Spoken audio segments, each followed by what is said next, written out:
Hello everyone and welcome to the fan pack for kind of September, I think, October, November, and possibly December.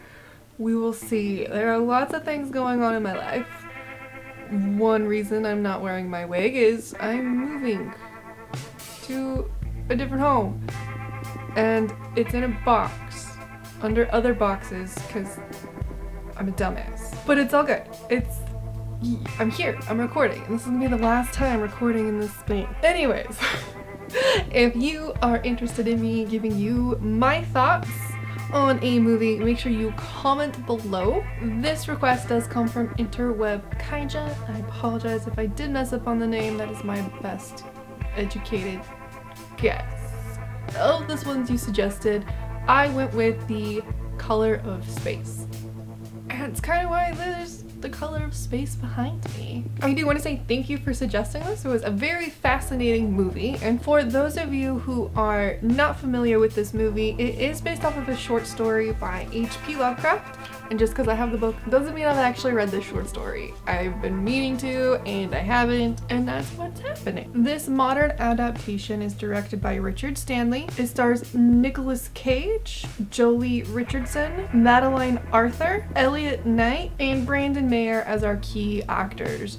Now, some of these names I'm not familiar with, others I am, and I will say it was a very well acted movie. They cast this movie really well. Don't hate me, but I don't think Nicolas Cage is actually that good of an actor.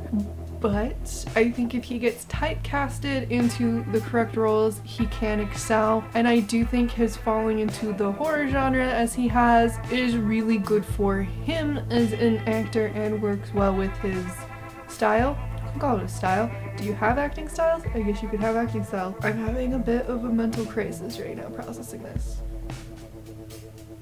Now, there's a lot of weird shit that goes on in this movie. It's kind of a movie of what's really going on in the beginning. The premise is what was his fancy title? A guy who works with waters and evaluates water tables and whatnot, comes to a small community to make sure their water is okay.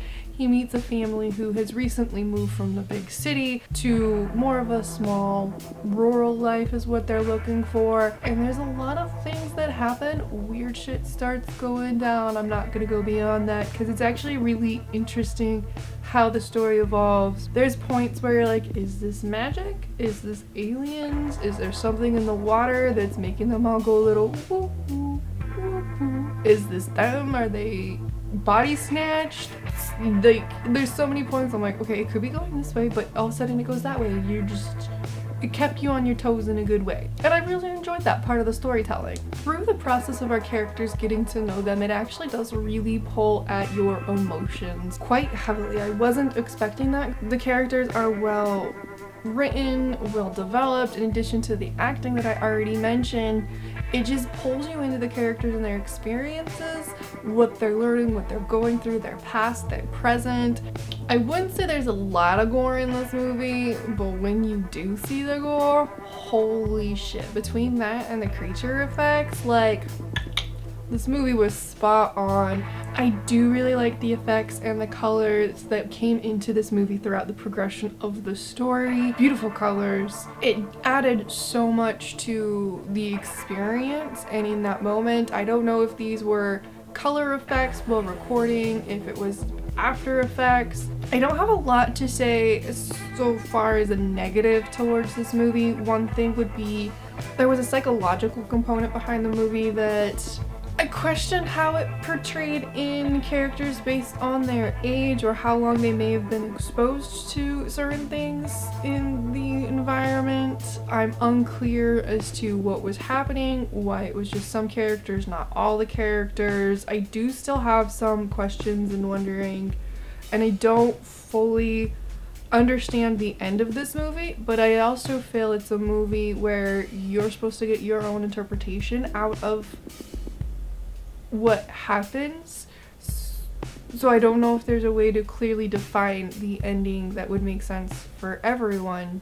I don't know if that makes sense. I hope that makes sense. I think everybody's gonna get something different out of this movie depending on which situation or what characters you may or may not relate to. I almost gave this movie 5 out of 5 zombievers, but because I do have that one negative and the ending was very hard to decipher, I am just gonna give it 4 out of 5 zombievers, so still really high up there. I still recommend this movie. I think a lot of you would enjoy it. I know that I did. Read the short story. Let me know what you think. Maybe I'll read it tonight. Maybe I won't. I probably won't. I will read it eventually. Again, thank you Interweb Kujai for suggesting this video. I really appreciate it. Again, if you want to suggest the movie, make sure to put it down in the comments below. In case I don't see you for the rest of 2020, I hope nothing else shit-tastic happens. I'll probably regret saying that with this year. I'm tired of living in a horror movie written by a 10-year-old. And with all of that being said, from my dark heart to yours, have a wonderful day, and please don't die before our next video.